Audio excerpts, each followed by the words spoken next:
Between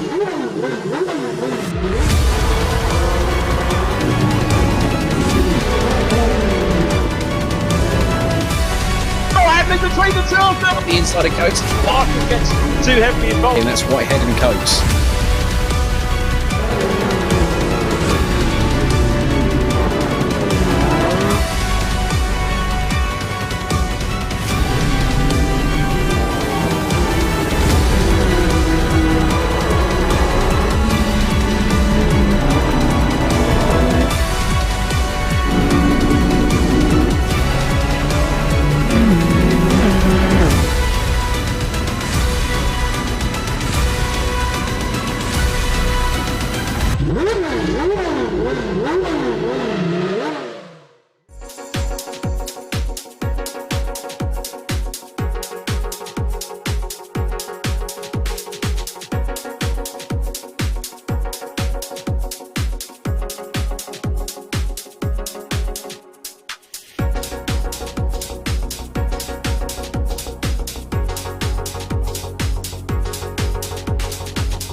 Hello everyone and welcome to the VRRC League of Champions. We're in the DTM Cup at what looks to be a very icy and snowy Spa Francorchamps circuit. My name is Daniel Handover. Joining me in the commentary box this evening is the wonderful and fantastic Mr. Dave Marshall. Dave, how are you doing this evening, sir?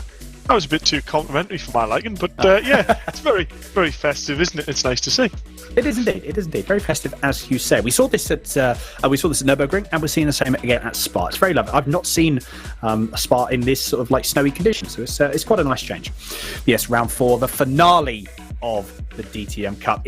We've seen some incredible racing. I'm sure this will be no different. However, this is actually the longest track on the calendar. So we have Spa. It's such a big track. It's an amazing track as well. Fast corners, slow corners, medium corners, hairpins, you name it, Spa has got it.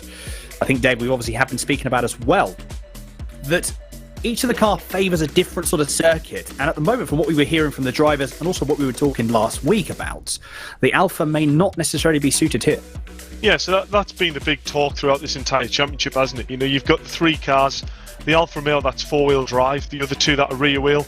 But the Alfa, struggles with weight and top end speed. So, you would like to think that, towards the end of that, massive straight after Eau Rouge, the Alfa is going to be really struggling. But that's not to say through Eau Rouge with the 4-wheel drive system, the likes of Mike Epps and that might be able to just keep his foot a bit flatter than the other cars and gain the advantage that he then loses down the rest of the straight. So, honestly, I think the cars could be more level than we expect, but it's one definitely to watch. And also, we've got to take into account the ballast as well. Mike doesn't have maximum ballast as he's held through the rest of the championship. Jack's now got maximum ballast, but I believe actually both of them have taken weight reductions for this round, which is something that we offer as VRRC with credits you can buy weight reductions throughout the championship.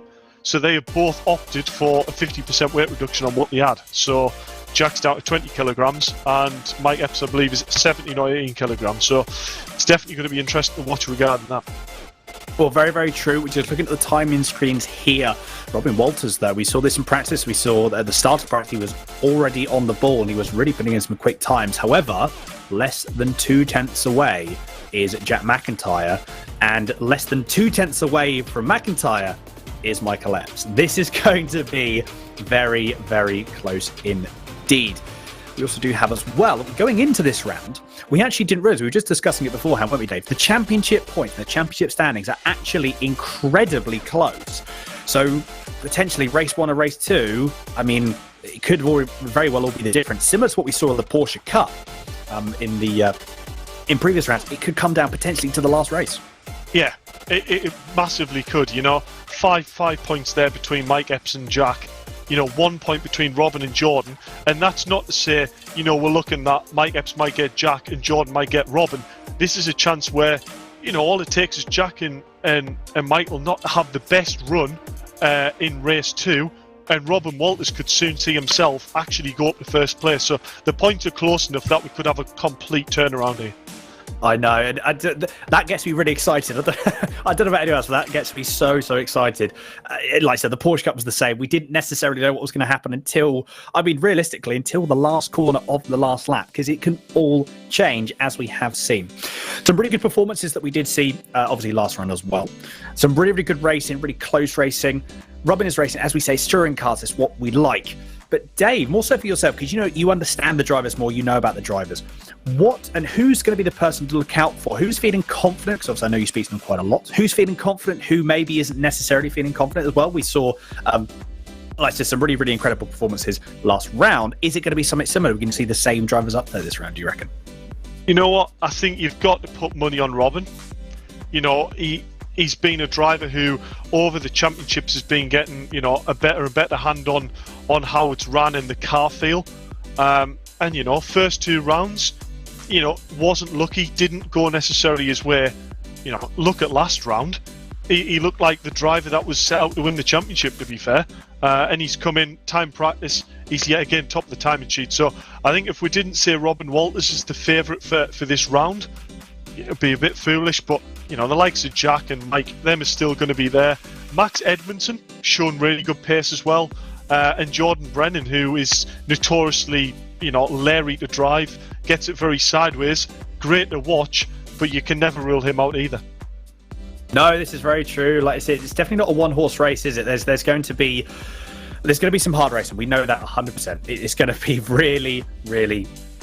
I think it's going to be firm but fair, I think is probably the best way to say it. It's going to be clean. We know it's going to be clean. We have seen some, like I said, some of the racing we've seen this way. And the stakes are even higher. That's the thing. The stakes have got higher every single round, which all sort of builds up, and all the tensions have built. Like I said, we're going to see those clean racing, those really, we're going to see some amazing moves again. We have seen. It's just, there's going to be so much that's going on. I fear, Dave, that we may be a little bit, it's going to be a bit of a struggle to catch up with it all. Yeah, I mean, if I'm honest, I'm always a bit apprehensive with turn 1 of Spa. As we can just see on screen there, starts off down into a ridiculously tight hairpin, where all the drivers want to make as much progress as they possibly can. Some of them might be a little bit impatient. Turn 1 is always a worry, and we'll see it in real motorsport. The infamous, I believe, was it Alonso? I'm sure you're correct, as Dan, where he ended up with a car going over the top. And you are correct. It's sort of the likes of technology like the Halo system coming into motorsport because of turn 1 of Spa. So, yeah, it's an infamous corner. We hope it goes cleanly. The likelihood of it being clean is, not massive, but we hope to see it. But we have got the safety car on standby if anything, nasty happens. Well, that's very true. A great shot through there of all the cars coming through, up through Eau Rouge and Raidillon. So we're in qualifying now. Like I said, we have 15 minutes of qualifying. We've got, like I said, we've got Mick Sutton currently on the screen at the moment. But yeah, people to watch out for, as you say. We've got Walters, McIntyre, Epps.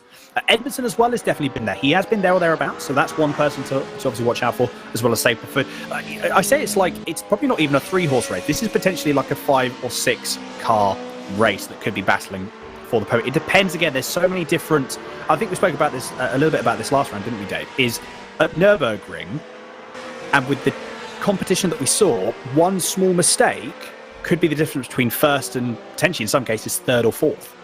Yeah, it just seems like, especially on the reverse grid, the Alfa Romeos are so strong off the line that, it leaves some of the front runners that are in the other cars, Jack in the M3, Max in the 190, it takes them a lot longer to get back onto that front pack than it would normally take them.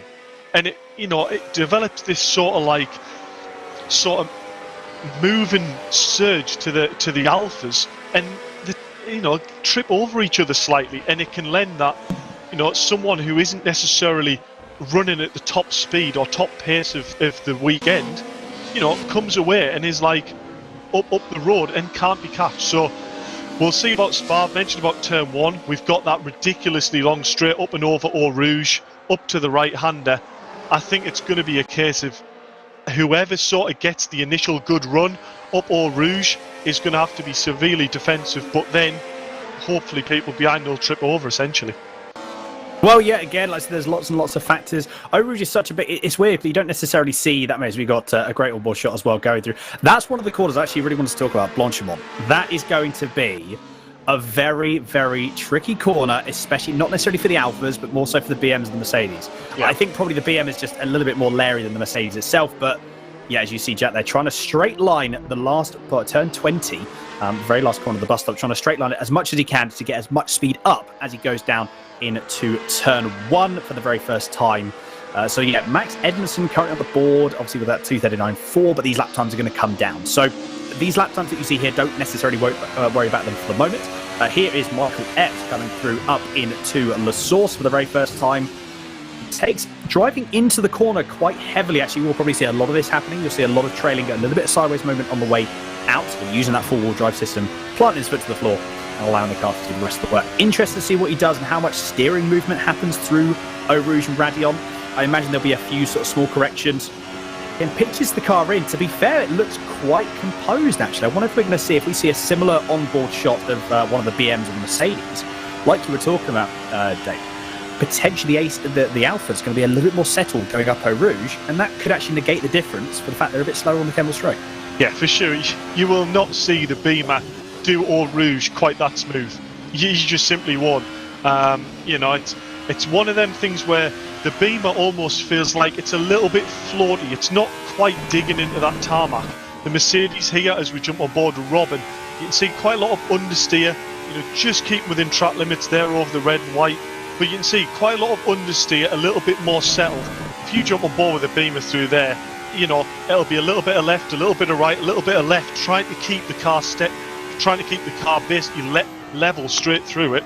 But it does make it extremely difficult to keep on the throttle and that commitment over through Eau Rouge, which, lap 1 of the race isn't exactly a characteristic you want in a car. No, this is very true as well. You've got to be nice and careful, really.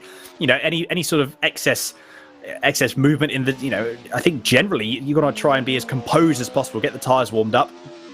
And yeah, like those first lap or 2 laps are going to be very, very sketchy for the Mercedes, like I said, more so the BMW.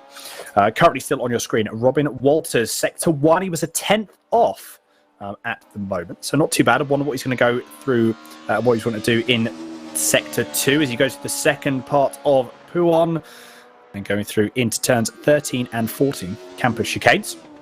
And very, very good. I tell you what, I've really grown on the Mercedes. The Mercedes has really grown on me, actually. I always thought that when I sort of looked at it initially, there'd be a little spit of flames there. Unfortunately, some of that nothing will be able to match the Alpha. But yeah, I've actually really quite grown on me. It's quite almost the most understated of the 3, actually. I quite like it. I don't know. It sort of appeals to me more and more, and it has throughout this championship. It's definitely the one that's grown on me the most. Yeah, unfortunately, Rob Butler can't join us tonight. But I believe he actually had one. And he said it was one of them cars that, they looked relatively standard in road spec, and they're doing a race car, I think you'd agree. They're not, other than that massive wing, they're not shouting out that it's a race car, really. It just looks like a 190. As we see there, that's exactly what I was on about. You see Jack getting very squirmy through the Eau Rouge there, trying to get the best run possible down the straight. He might actually just be close enough to Max Edmondson there to get the slightest little bit of tow there.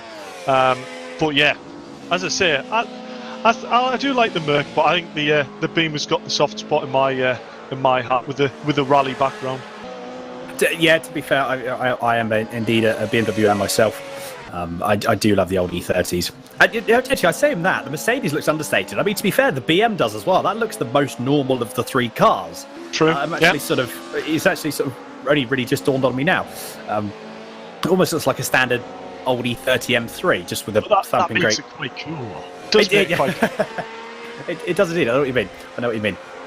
But currently, as we're on board, currently on the screen now, Jack McIntyre is the man on top step of the what would be potential podium as well, 2:34.203. Do you know what? I'm actually really quite shocked. Looking at the gaps, you've got Walters is just under 4/10 off. What I'm actually really sort of like staggered with is how close these guys are. All Jack Max are going to get held up a little bit. That was with Isaac Smith, so he's going to get held up, although very sideways there from Jack. Signature move that we have seen from Jack McIntyre throughout this entire season, and this is going to be absolutely no different. Big sideways move for Isaac Smith there as well. So he does well. They both do well to catch that. Doing some tandem drifting there. Very nice. Yeah, like you've got 0.4 of a second, and this is the longest track by far that we have seen on the calendar out of the 4 rounds, and yet it's still so close. And you look at Epps, the gap's only 0.06 of a second between Walters and Epps. Yeah, it's good to see, isn't it? And I like to think the ballast is playing a little bit of part of that. And as well, I can't lie. I obviously did the BOP, which anyone watching that doesn't know what a BOP or a BOP is. It basically is to try and balance the performance of each of the cars. So the Merc, the Beamer and the Alpha in comparison should all set around the same sort of lap time. And I'm not going to tell you, Dan, how many laps it took round Spa in each of these cars to try and get it somewhat close. But yeah, interestingly enough, I will quite happily say now, because the lads are racing, that for me, the Beamer wasn't the fastest car around here. So it just shows what a great job Jack's doing. And fair play to Robin as well. That's a very, very competitive time. It is indeed, yes. So you have the top 3, BMW, Mercedes, followed by Mercedes, followed by Alpha. I wonder if we're going to see, like you said, something you were talking about, just to touch on that point, Dave, I wonder if we're going to see that maybe play a part more so in the race. Is it going to be something that's more of a consistency thing? Maybe the BM is going to be a bit more consistent. I don't know, again, from your experience of driving it. I'll probably say Mercedes is the most consistent. The Alpha, I would say, is more consistent on a shorter track. But with the track being so long and the size of the straight, I think the Mercedes has probably got the advantage there. And especially through Eau Rouge, the Beamer is just so unsettled in comparison. So it's going to be really key, especially with all the weight on for Jack. If he can get out of turn 1 cleanly and Robin Walters is there behind him in the slipstream, it's going to be really hard at the end of the straight for Jack to keep Robin behind him. Yes, that's very, very true. Very, very true indeed. Well, as we're going into the closing stages of qualifying, 5.5 minutes has just ticked over. So 5 minutes, 29 seconds left. Jack Mack is still the man on the top step. 2:34.203. And at the moment, there's no real signs of that being beaten. You watch now. Sorry, Jack, that's probably put the commentator's curse on you even before the racing has got underway. Max Emerson having a little bit of a moment there coming out of, I believe that was turn 14. They're going into Stavolo. The 2 Stavolo corners here, using all of the track possible. That's one of the things as well. Dave, this would be a question for you. Obviously, you drive AC more, a lot more than I do. How are the track limits? Are they quite... I mean, looking at the guys and what they're doing now, especially going through Radion or going through Eau Rouge and up through Radion, there seems to be... The track limits are lenient somewhat. Yeah, to be fair, you might say they're lenient, but to be fair, they're just what they are in the majority of the championships in real life. The white line marks the edge of the track, unless if there's a red and white curb, in which that's an extension of the track limit. So as long as they've got one wheel within that red-white curbs, the lap's legal. Which, sounds easy enough, but you try and come over Eau Rouge Crest in one of these cars, slightly sideways at about 130 mile an hour, and it is blind as hell. So, if they managed to keep it on, see, there's Andy Dorman there, that would have been off. Good example there. Cheers for that, Andy. But yeah, if you go to Eau Rouge, it is really blind. And it's not always intentional for a driver if he does cut the track there. That's what he was trying to do. Quite often than not, he's just slightly offline or the car is unweighted slightly, not where he wants to go, and he just can't get the car quite within track limits. But yes, the game will go, that's track limits, you've gone over it, disallowed lap. So yeah, they're reasonably strict as we'll watch Mick Sutton. Is he going to keep it in here? So as we see, that's perfectly within track limits. But you could see how blind it was there, Dan, as he came up over the top. But you've got nothing to really aim for. No, this is the thing as well, isn't it? Like, obviously in other sims as well, but the principle is the same. I've done, enough laps that you sort of almost have to go based off of a bit of feel, almost in a sort of sense of going through Eau Rouge. You sort of like have to pitch the car in and just sort of hope for the best, and then hoping you don't have to make too many corrections on the way out. Still on Mick Sutton's, still the main focus on your screen. He's currently in P10. 3 minutes left to go, and look again, McIntyre. Still no one at the moment can touch Jack McIntyre. Andy Mellors doing very well in P7, 4 tenths away from Carroll in the Alfa Romeo. So 2 Alphas in currently 6th and 7th. We do have Isaac Smith. Excuse me, I'm going to try that again. I don't know what happened there with my voice. Let's just ignore that and let's try that again. Isaac Smith. Interestingly enough, though, I thought we'd be seeing a bit more pace from him. I'm not entirely sure if this could be something that maybe he's actually not put one of the quick laps in, if he's had a little bit of trouble. But I'm surprised, actually. We've seen some really, really good pace from him at the start of this championship and going through, but just seems to be a little bit off pace at the moment. Yeah, if I'm honest with you, a lot of the guys who are competing in these Tuesday League of Champions, they at the moment have a very, very full schedule. So as do myself, on a Saturday, we Isaac Smith, Robbie Stapleford, Max Edmondson, Mike Epps, Jack McIntyre, they all compete in both Mini E-Series and the Touring Car Series on a Saturday. So maybe we're just seeing a little bit here of a driver who's going, you know what, this championship, I'm not quite on the boil, I'm not near the front, so I'm not going to spend as much time practicing that, and I'm going to prioritise my Saturday League Championships. It's all about weighing up your options and trying to be as competitive as you can in the championship that you think you're going to do best in. Yeah, very, very true. Very, very true indeed. Speaking of one of the chaps who is currently racing in both of those additional series, we have Mike Epps with that 2:34.621. Still hasn't improved on it this lap, but if he does cross the line and he doesn't bail out of this lap and goes into the pits, he will have one more lap to try and get the car in position. Oh, Andy Mellors has just gone through at 2:35.807, so he's gone up into P5. A very, very good lap time indeed from Mellors there. I was actually, again, going through like Blanchimont, the Alfa just looks so composed. And he's going, okay, so Mike Epps has gone to the pits. Could that be, I'm guessing, and that's the end of his qualifying, because he won't get another lap in. So he's already settled for P3. Maybe, again, he's just got to the stage where he knows that there's not really much left in that car at the moment, in qualifying trim anyway. And he sort of called it a day. Surprising there. I thought he'd at least give it a go with another lap.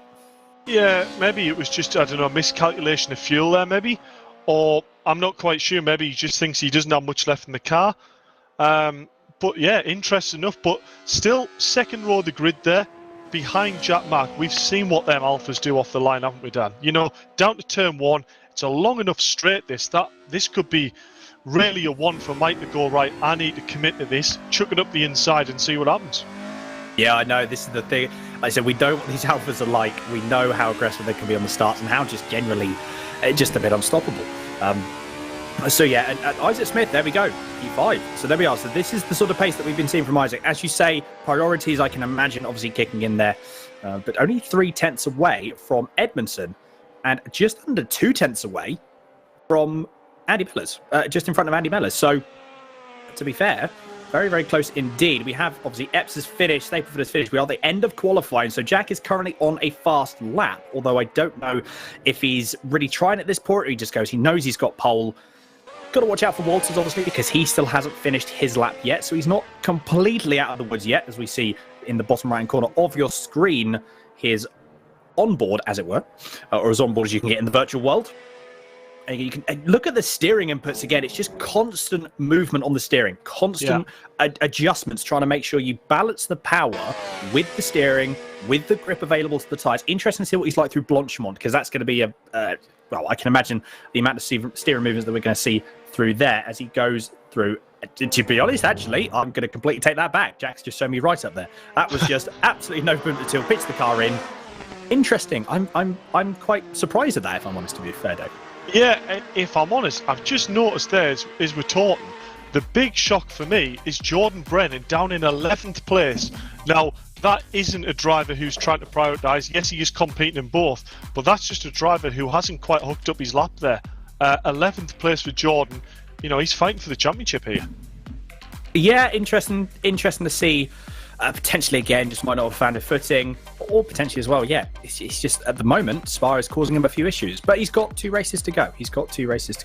I can just see as well, we have got in the interview or waiting room, we do have Mr. Jack McIntyre, the pole sitter, because no one could quite get to his lap. A 2:33 9.58. Actually, to be fair, his last lap, we didn't even notice there that his last lap he bested it, and he's the only man currently in the 2:33. Only just, but it does mean the gap is now potentially around. I'm just having a look at the gap there. So the gap is now just over 0.3 of a second. So it's getting very, very close indeed.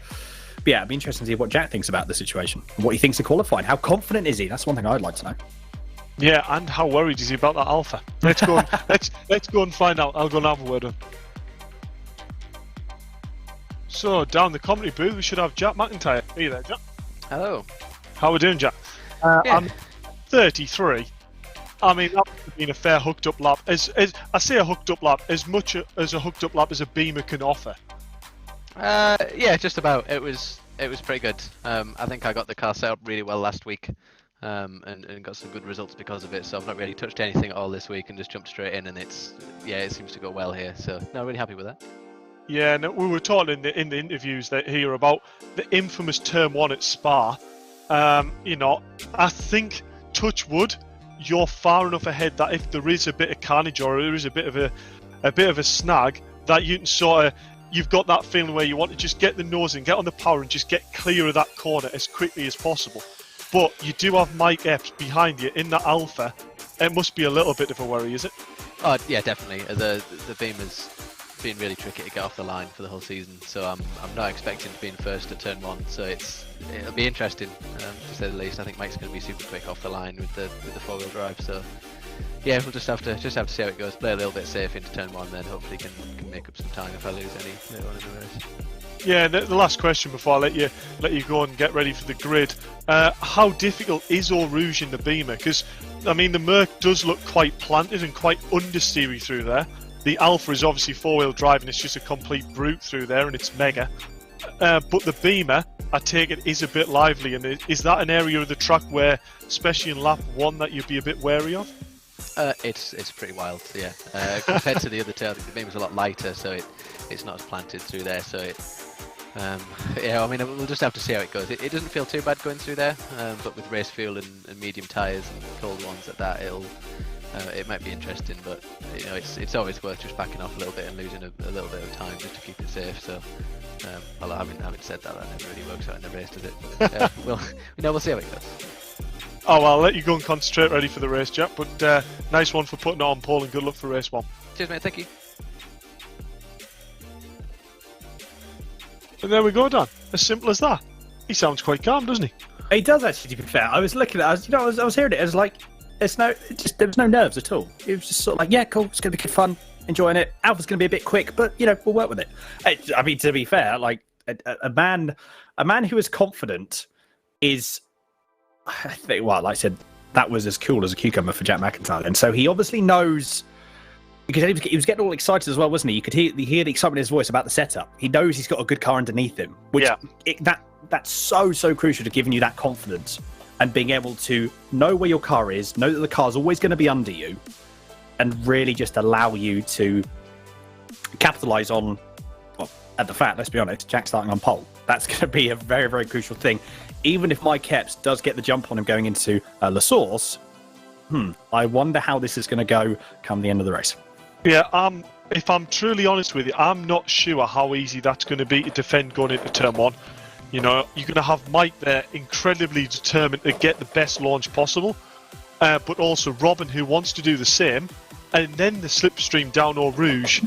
This is going to be a proper championship battle, and it could all happen within Turn 1. I can't wait, if I'm honest with you. No, neither can I. La Source is going to be, as long as everyone gets cleanly through La Source, obviously you can have a bit of concertina and come up, absolutely, it's always going to be the case.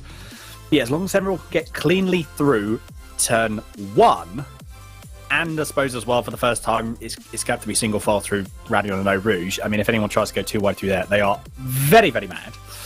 But, I mean, who knows? We've seen some incredible moves. You might have to try it, like. You might have to try it. Well, I suppose, yeah, I'm sure. But to be fair, actually, I've sort of answered my own question. We're probably going to see something like that, absolutely. But, yeah, literally, sometimes you're sort of, I sit there and you think of all the different possibilities. You think of all the different permutation, all different scenarios, and yet you will still have a different. You could think of a million different scenarios going into a round, especially a round with tensions high as this, and you'll have a different scenario that actually plays out. Honestly, it really sort of rides, and I think, like you were saying, if Mike Epps can get the jump on Jack, it's going to be difficult for him to keep him behind. However, if he puts his car in a position where it needs to be and puts his car in the right position, potentially, yeah, Jack can have a bit of difficulty to overtake. And we've also got to remember that I'm actually driving the safety car now. So this, if I have to quickly dart, that's me just jumping into the driver's chat and go, guys, there's a safety car. So if I have to leave you very quickly, Dan, then my apologies.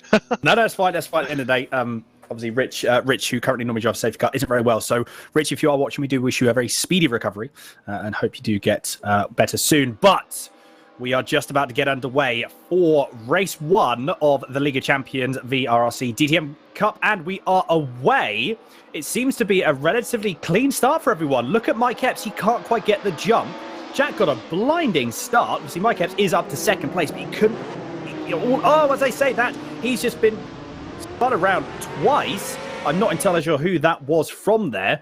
Potentially one of the Alphas, but that, I don't know. I wonder if Dave is actually shooting off. Is that going to be a safety car? I don't think it will be, but that's not good for Mike Epps. That is not what he wanted. Look at the gap that Jack McIntyre has got. I've actually just seen on the commentary box that Dave has quickly jumped off. So I would imagine that a virtual safety car will be called. And as I said, as if by magic, thank you very much, Mike, safety car has indeed been deployed. So what's going to happen now? All drivers are going to concertina up. Jack is going to be setting the pace. There's no safety car, as it were. It's a virtual safety car. All the drivers will be allowed to bunch up. To be fair, I think Mike Epps is going to be the one that's going to be thankful most for that. Purely because he's currently down. As you can see in the left-hand side of your screen, in the top left, he's down in P10. Not ideal when your nearest championship rival is Jack McIntyre in P1. Now, also as well, looking at qualifying, Jack is very, very fast. And as we heard in the interview, he's very, very confident as well. So we're going to get Dave back in a second. But as you can see here, at the moment, Jack furiously warming his tyres. He needs to. This is one of the things. Heat generation is very, very crucial at any track, especially someone like Spa. What you've got going through Radion, going through OG, you can actually see there as well. You look at the amount of adjustment and the amount of steering lock he's actually putting on. He's trying to deliberately scrub the tyres off, deliberately scrub them and break traction so that, again, it can generate some more heat. So it's all about this heat conservation. You may see as well, and you may, obviously you wouldn't be able to see it necessarily, but you might see some drivers, they're riving the brake as well, trying to get some residual heat into the alloy, and then obviously that then transferred into the carcass of the tyre. So there's lots of different ways you can that you can warm your tyres up. There's two sort of main keywords. Obviously, weaving is your standard one, but yeah, that's sort of like braking and riding the brake, that heat generation through the alloy and into the tyre. Paul Laramie here, as we're currently on board with now, up to P7. So he's managed to get through all the trouble at the moment. He is now doing a very, very stellar job in P7. Obviously, he's got an Alpha. He's got only one more Alpha in front of him, and that is of Carroll. And then he's got a sea of Alphas behind him and one Mercedes of Robin Walters. I believe we may very well get underway straight away now. So what we're going to do is we've had that one lap, all the cars are bunched up. It's really now, I think Jack has got to set the pace, and we're going to be going away in a second. As I'm just having a look on the screen, he's bunching everyone up. You see he's going to probably try and cut back as much as he can going into turn 1, and off he goes. This is it now. All of them going through for the restart, and look at the gap Jack has got. He's already pulled. I mean, that's not on a second, but going through. So an absolute perfect restart from him, and he's done exactly what he needed to do, and he is now just gone. The gap is already over a second, and they didn't actually even get to turn 1. So absolutely incredible stuff. We see that was Mike Epps already at the inside of Dorman into P8. That is something he's going to absolutely need to do. He needs to be a man on a mission, whether he likes it or not. So whatever he was giving through, it looks like potentially going wide. Look, that was going to be too wide going through. Great camera shot there going through, as you can see, up Eau Rouge. And that is just, again, a sea of Alfa Romeos currently being led by Andy Carroll, currently of the leading Alphas. Jack McIntyre, look at the gap, 1.7 seconds. Oh, bit of sideways action. That looks to be from Jordan Brennan, Robbie Stapleford. They're going to go side by side. Apologies, that's actually Isaac Smith and Max Edmondson, I believe that is. Great So, move by there, Max. very- Is it jumping now, Dan? Oh, there we go. We do have Dave back. We have Dave. How was that? Obviously, safety car was called. I saw you dart off, so I assume the safety car was called. Yeah. But what a restart from Chat Mac. He just absolutely did exactly what he needed to do. And I mean, if I was Mike Epps at this point, I wouldn't be best pleased. Yeah, that was just very much a case of, Jack had obviously decided in his head when he was going to go. And it's very hard to read when a driver's going to go, to be fair. And it was a case of Jack, got a nice and settled coming out the corner, got it really hooked up and got brilliant drive. By the time Isaac or Max realised it was ready to go, they got on the power, lost the back end, and it was over, really. But Jordan Brennan, from, I believe, 11th on the grid, has got himself up to 4th place. I know, very, very good stuff indeed. Look at Paul Larrabee. He's up to P8. So very, very good drive from him at the moment. So he's got 1.2 seconds as well to Dorman. So at the moment, he's not really being challenged. Whoa, that was a big moment from Isaac Smith, and he's now dropped back, potentially one. He's actually dropped 2 positions, so he's now down in P5. A struggle. That was a big, big shame. That was coming out of turn 15 Stavelot, that was. So not ideal. But he has got the car going. He's kept the car going. He's just in front of Carroll, who I think was potentially going to be pressuring him a little bit. But this is where the Alpha does drop off a little bit. Hasn't got the pace. Although, as I say that, he's still back bumper, almost 2 cars becoming 1 at this point. Is he going to try and make a move coming up the inside of the bus stop? I don't think he is now. He's just a little bit too far away. This is where I think potentially he could have a little bit more front end push understeer off the Alpha going through Blanchemont. So that could have been why the gap was a little bit bigger there. Jordan Brennan, as you say, P3, doing very, very well indeed, up to a podium position. But yeah, Robbie Stapleford not too far behind him at this point. So actually, apologies, I don't know why I said that. Max Edmondson, obviously with Jordan Brennan not too far behind him. There's a little bit of a gap, 0.8 of a second between Brennan and Stapleford. But this at the moment, this is potentially, is Andy Carroll going to have a look? I wonder, this is where the speed difference comes into its own. This is where we're going to see potentially Alpha now drop back from Isaac Smith. Oh, that was very, very close indeed. Wow. This is the move for Jordan Brennan. It is going to be, isn't it? Wow. He's already done the move, Dave. He's already done it. Will that backfire, though? Will Max be able to tuck back and get in the slipstream and go for a late lunge? I don't know. No, he's going to sit behind. He's sitting behind. Well, I think, to be fair, that was Andy Carroll going to have a look down the inside. Andy Carroll is not giving up this position. He wants P5. He wants that all-important top 5. And at the moment, he's really, really gunning for it. Although this is actually playing into the hands of, look at that, Mike Epps already up to P7. And he's really motoring along at this point. What Mike Epps needs to do at this point, he knows, obviously, he's experienced enough. He knows, we all know, everyone that's watching as well knows, he cannot afford to sit behind anyone for any period of time. It has to be, any moves to be made has to be made there and then. There is no, you can't sit there and you can't really think, oh, I've got a couple of laps to really work out where I'm quicker, where I'm slower. It has to just be a quite, not aggressive move. That's what we don't want. An assertive move, I think, is the better way to put it. Assertive is a very good word to use for it. Yeah, it has to be, I've put my nose at the inside, I'm going for that gap, don't try and close it off. It's about progressing through the field as quickly and as positive as you can, really. You don't really have the time to waste if you've got the speed over the guy in front of you. You need to just get the job done. But I'm not taking credit where Andy Carroll is driving phenomenally. Isaac hasn't really, dropped him. Andy's there. Mike can't get past. It's a great drive by him so far. It is indeed. Yeah, I'm just having a look as well. When you look at track position, I mean, look at Jordan Brennan. He's not that far up the road, if I'm perfectly honest. And he's actually going to be hassled potentially by Max Edmondson going into the bus stop. They're very, very close indeed. We've got Max Edmondson, Jordan Brennan, and Stapleford and Smith going through. Is he going to make a move up the inside? I think he's going to go and try and do it. He doesn't. He then pulls back in, decides not to do it. Although that was Isaac Smith up the inside of Stapleford. As we see Mike Epps get past Andy Carroll there. I don't think there was much of a fight with that. Andy Carroll, again, just trying to retain as many positions as he can. Potentially what's going to happen as well, if Epps is going to want to move through the field, maybe it was one of those things where I think Carroll sort of let him through, see if he can catch up with who's that in front of him, Stapleford, and then slow the guys down as they're battling to try and overtake, and then potentially make a move. But no, a very, very good try from Carroll indeed. But yeah, Epps can see Brennan. Epps can see P2, and the gap is not that big. He's got 11 minutes left. Plus 1 lap as well. This is the other crucial thing. Around here, around Spa, obviously you've got a 2-minute 30 lap, or 2-minute 40 lap. Whoa, no, that was Jordan Brennan. Whoa, that's going to be so close. How? I don't think anyone hasn't. hit him? Mike Epps. Oh, no. I believe in avoidance. Mike Epps has unfortunately put it in the wall. I mean, I don't quite know how there wasn't a direct hit there, but that there just shows. I was talking about Eau Rouge and these beamers being particularly leery and light, and Jordan, unfortunately, has just been a culprit to exactly that. What a shame there. I mean, that's a big shame. Yeah, exactly as you said, Dave. Like, you've got to be so careful, and this is with warm tyres, though. Bear in mind as well. Like, this is with tyres that have some heat in them. So with plenty of time after the restart. Look at Epps' car. It is just absolutely. It's definitely seen better days. That's the worst condition Alpha I think I've seen the championship so far. I can't imagine the wing is doing much. It's going to be really good going around. What's that? A right-hand corner? Not probably so much going through a left-hander. Yeah. So as I say that, look at the side.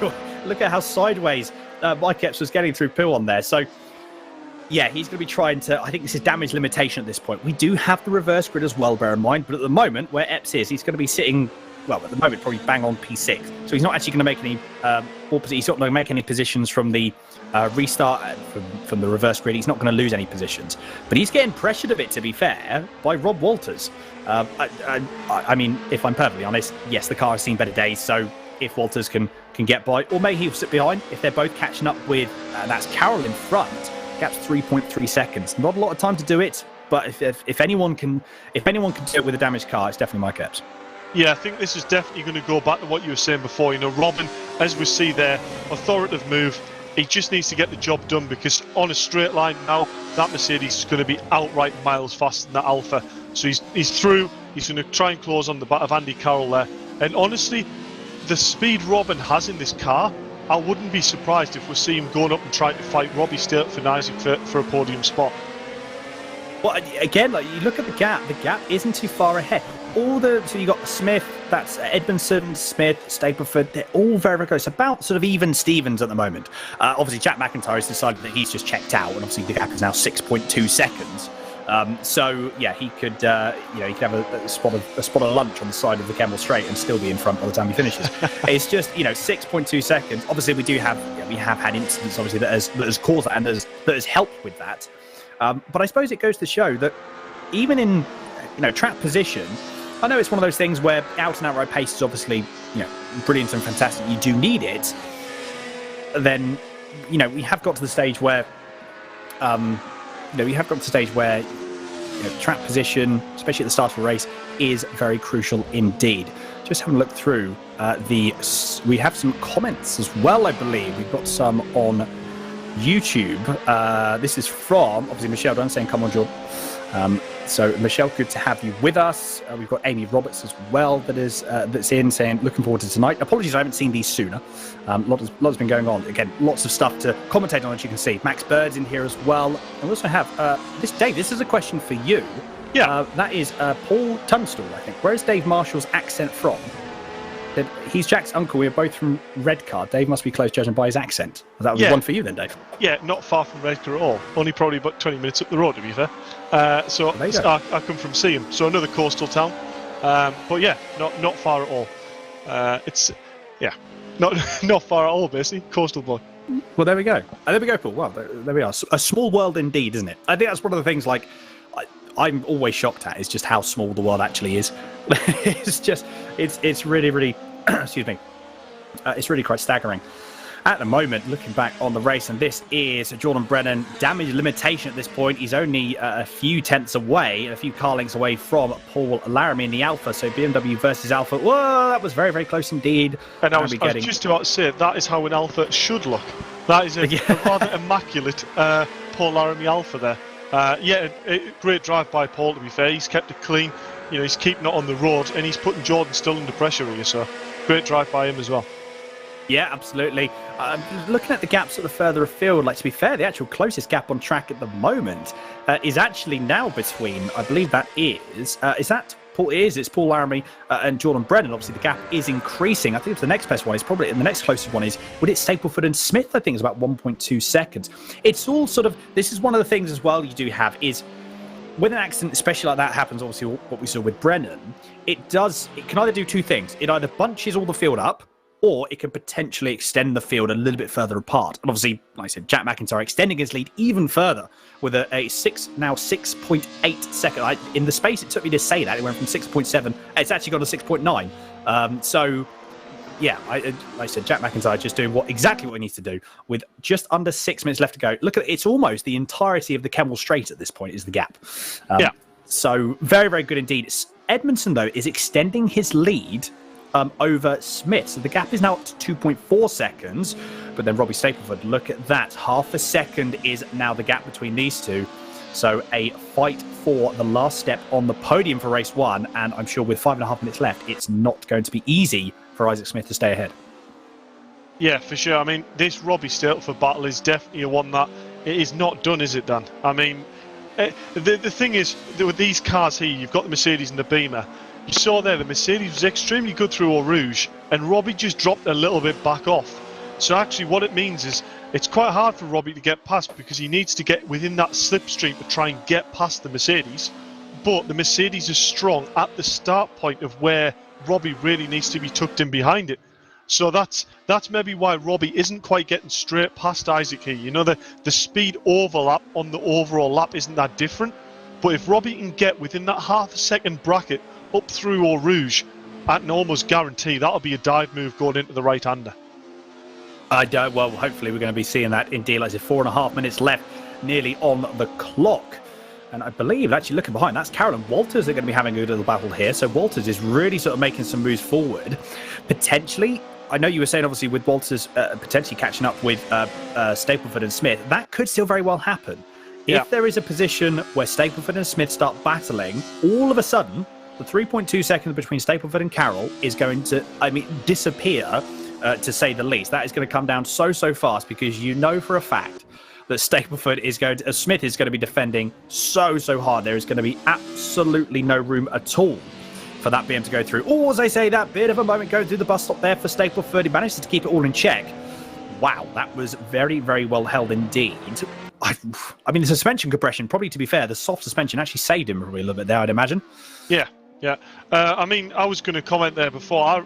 That's exactly what I was saying about Robin Walters. I think all it's going to take is for Isaac here and Robbie just to have a little battle.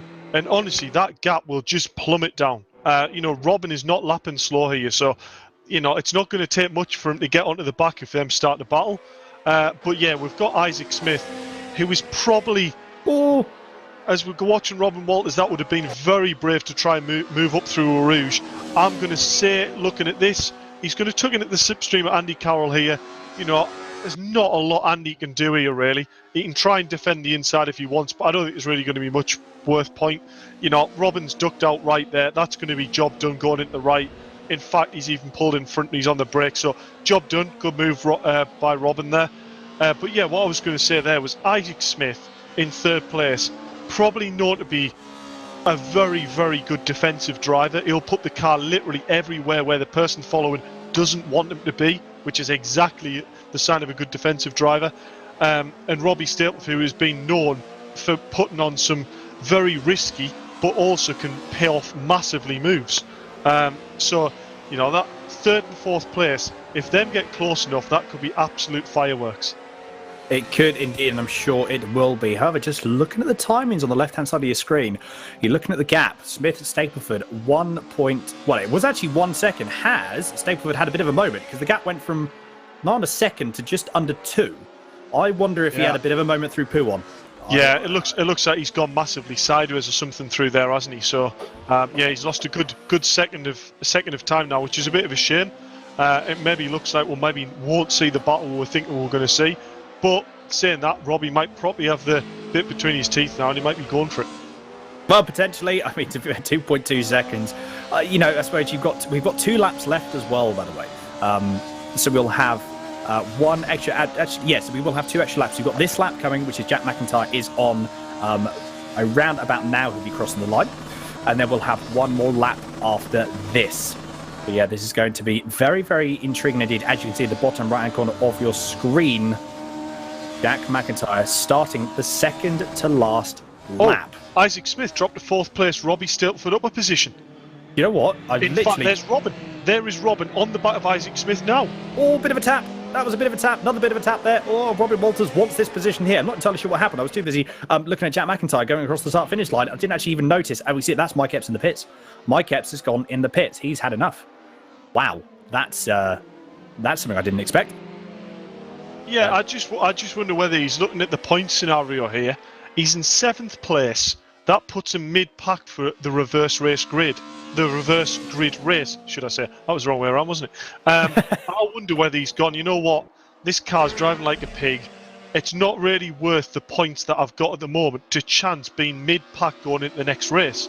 So I wonder whether he's done a tactical pit, and he hopefully going to end himself being pole into race 2. Very, very true. We're going to have to see in a second. But at the moment, side by side, Mercedes versus Mercedes, Walters versus Smith. Who is going to be coming out, going through into Lecube? Or it is still Isaac Smith. So Robin Walters still can't quite find a way past at the moment, but he's going to have one more lap to try. He's also got the rest of this lap to try as well. We have seen Walters he wants this position. Isaac Smith doesn't want him to obviously have this position. So it's going to be a bit of defensive. That was a very big driving into the corner. Smith actually went a little bit wide there. Whether it was, I don't know, potentially catching, that was going through into Ravage, so potentially catching Smith off a little bit there, potentially catching him out. The gap has dropped a little bit though, so a little bit surprised as to why potentially Walters was sort of driving on the inside, because he did compromise himself, I think, going through Ravage and then subsequently No Name. But yeah, he's got a little bit of push understeer then we can just see as well. I wonder if there's some, there probably isn't a lot obviously, but I imagine potentially something, maybe a bit of aero wake. I can't imagine these cars don't produce that much aero, but something to maybe consider as well. Yeah, I think it's probably a lot more to do with the tyres, if I'm honest. I think the tyres, this is definitely the longest and probably most demanding track on the tyres we've had. So I think it's probably, the tyres are probably dropping off the earth. And, we're seeing drivers here, as we see Isaac four-wheel drifting through there. The drivers, they're gaining advantages in certain corners where they're getting a good drive, and they think they've got the traction on the next corner, and then they have a big moment. So, they're definitely almost skating on ice, these cars at the moment. They're just trying to make the best of what they've got. I know exactly what we just saw there, exactly as you were saying there, Dave. We just saw both Walters and Smith try and go through, I believe that was...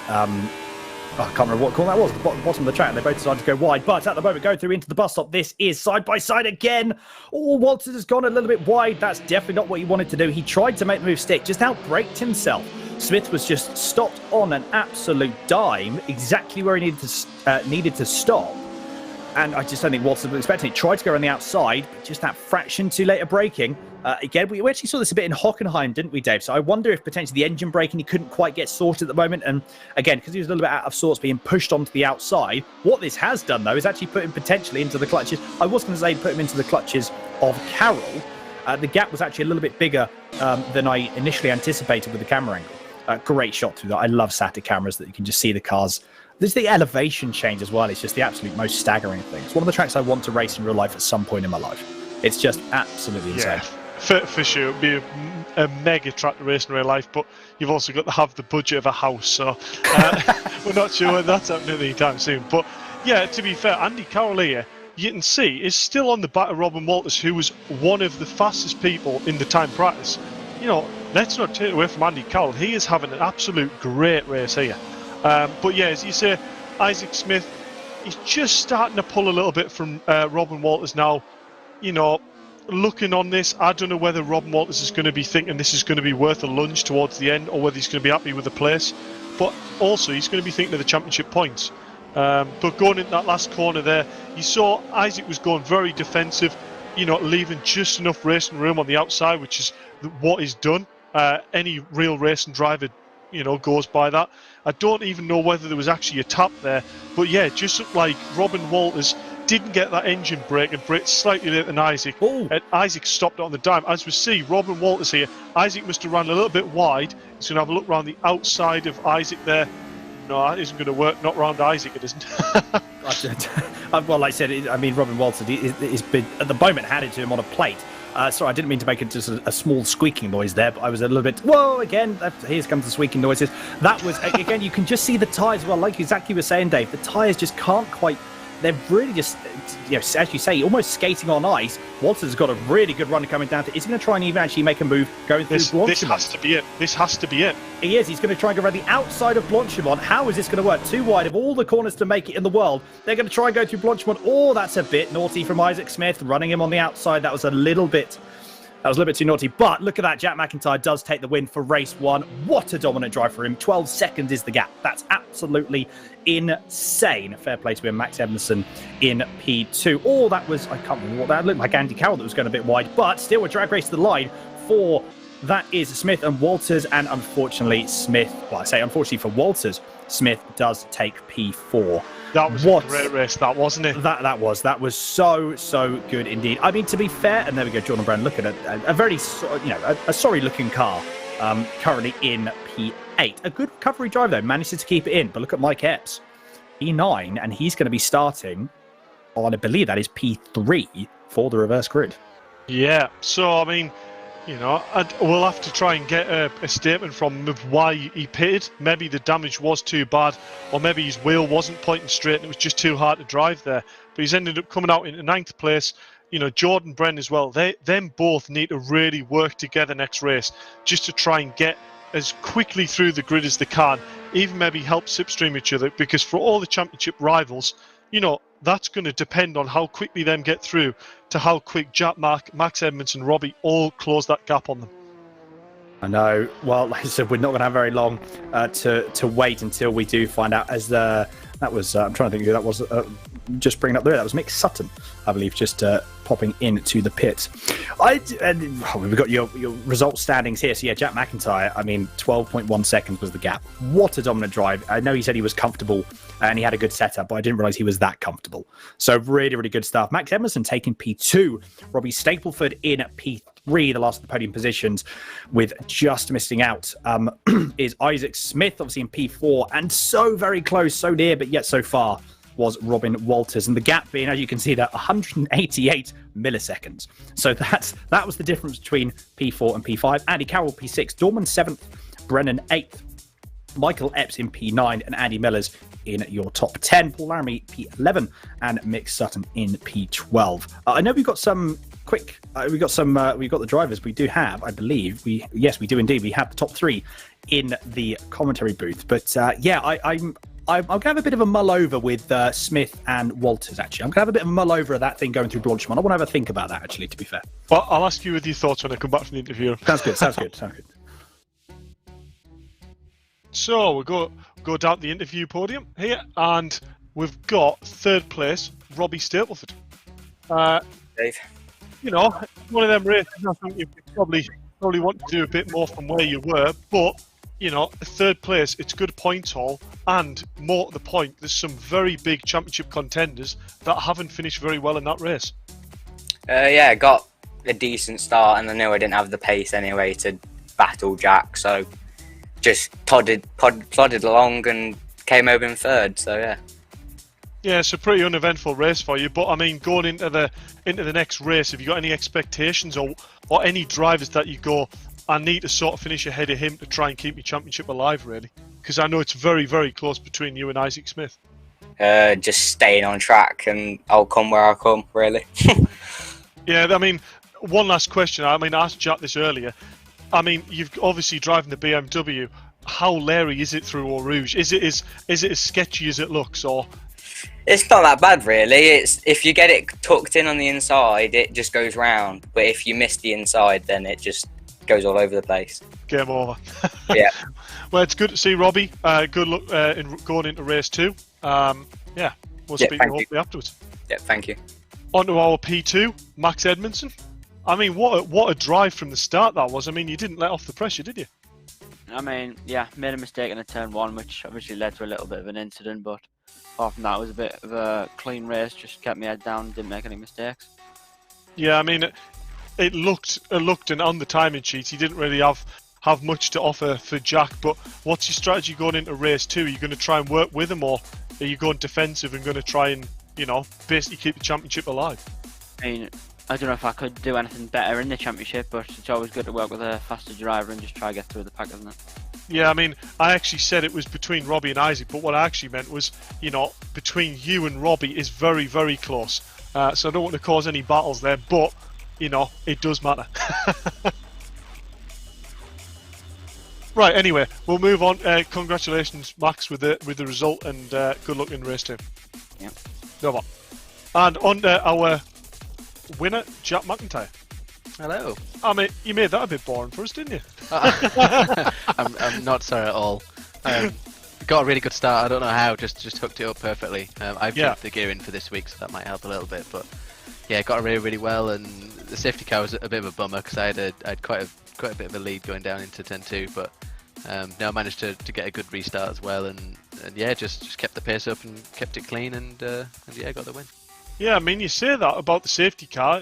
It's never nice when you open up a lead and you get a safety car and it groups it back up. But I mean, you made the most of the restart. I think you opened up a second by the time you crossed the line. So I don't know whether you caught Isaac napping or you just seem to get it really hooked about out the hairpin, and Isaac was still going sideways. So did a mega job on the restart. But I'm noticing time's getting on, so I'll let you go, Jack, and get your thoughts for race 2. But congratulations, and championship leader at the moment. Cheers, mate. Thank you. Let's try and keep it clean. Spot on. Well, there you go, Dan. And there we go. Yeah, I mean, Isaac Jack just needs to, carbon copy what he did for race 1. It's going to be a little bit more difficult because obviously he's at the back of the grid. Yeah, but, definitely. Fair play. I had a little bit of a think. I think it was a little bit cheeky for Smith to run just a little bit too wide at Blanchimont, I think, personally, myself. I was having a bit of a mull over. From that camera angle anyway, it looked like I think Isaac Smith just was a little bit cheeky on running him off the road. Or probably could have given him a little bit more, I think.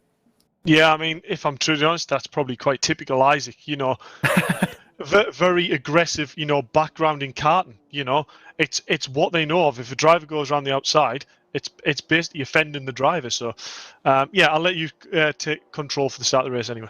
That was good. Well, here we are just about to go for race 2 of the VRRC DTM Cup League of Champions, and we are away. That looks to be a very, very poor start for one of the Alphas. That just disappeared. Obviously, look at all the Alphas. It's just a sea of Alphas again, as we have seen all of the time. But Epps is already up 2. He didn't look like he had a very, very good start, actually, to be fair, compared to the other drivers around him.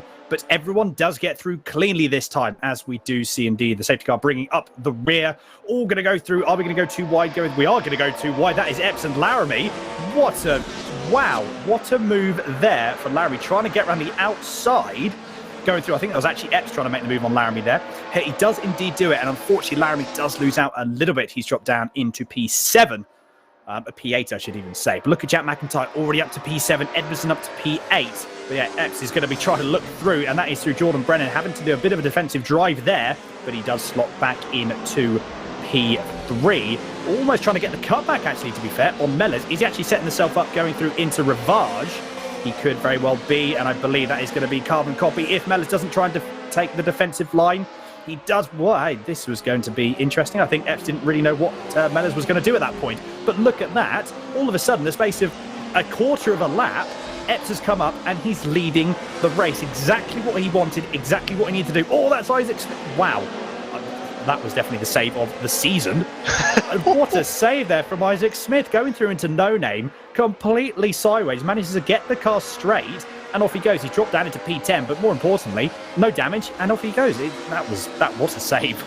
Yeah, if I'm honest, I had the horrors there because I saw Isaac as sideways as he was, and the car on the inside was actually Jack McIntyre.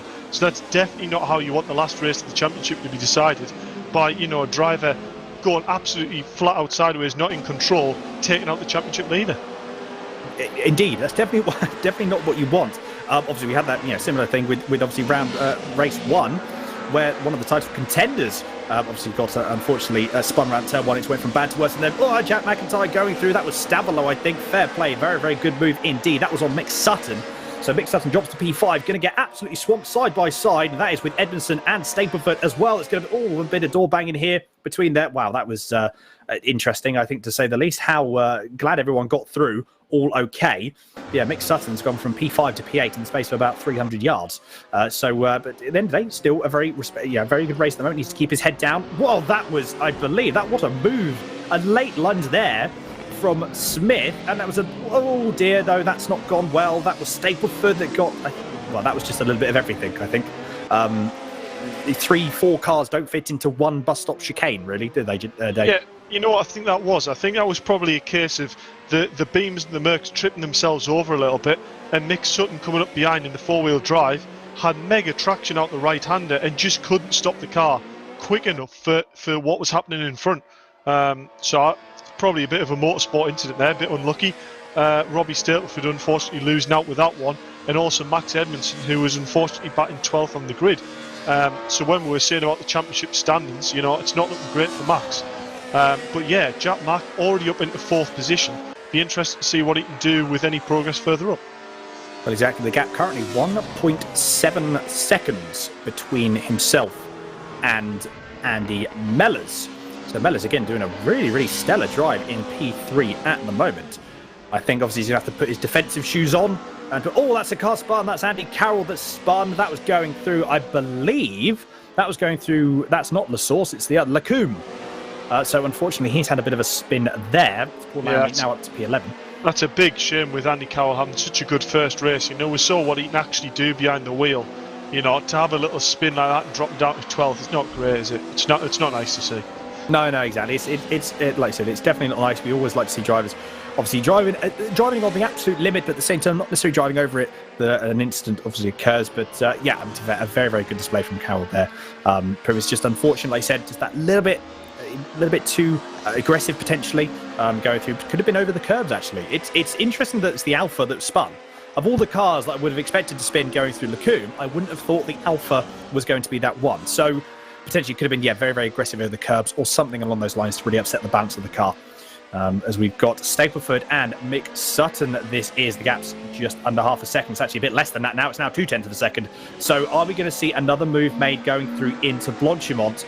I wonder. This is where the BMW power takes, well, it should take a hold. Although I say that, the gap is slowly coming down.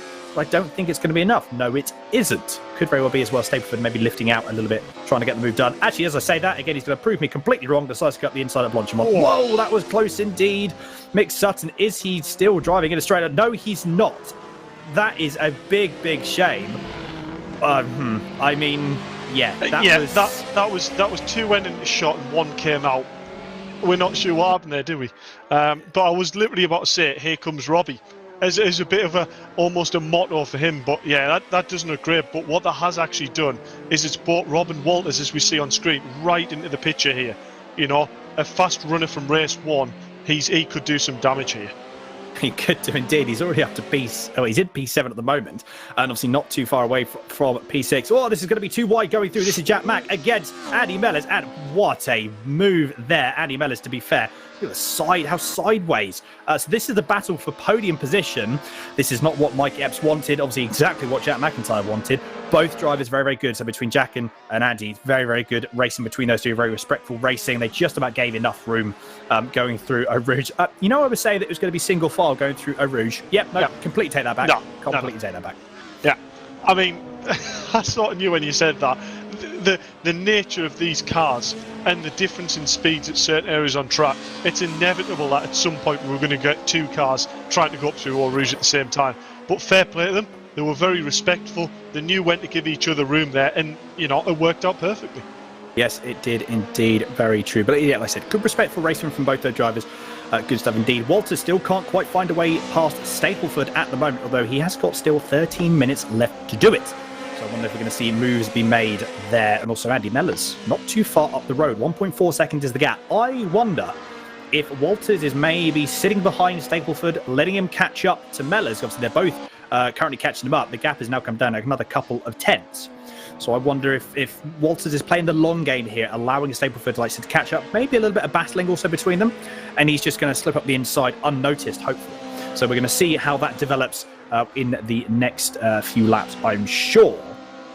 Yeah, at the moment, Smith, actually, to be fair, Smith is being pulled along by Jack Mack. The gap between those two is 0.7 of a second. And I believe we do have the gap. I mean, McIntyre, he's making some moves. He's really putting in some very, very quick lap times. The gap is now 2.7 seconds to Jordan Brennan. and is coming down. May not be as quick as I think he would have liked. Like I say, he's still got 12 and a half minutes left to go. So all to play for still. All importantly, though, Epps is pulling away from Jordan Brennan, although not by much.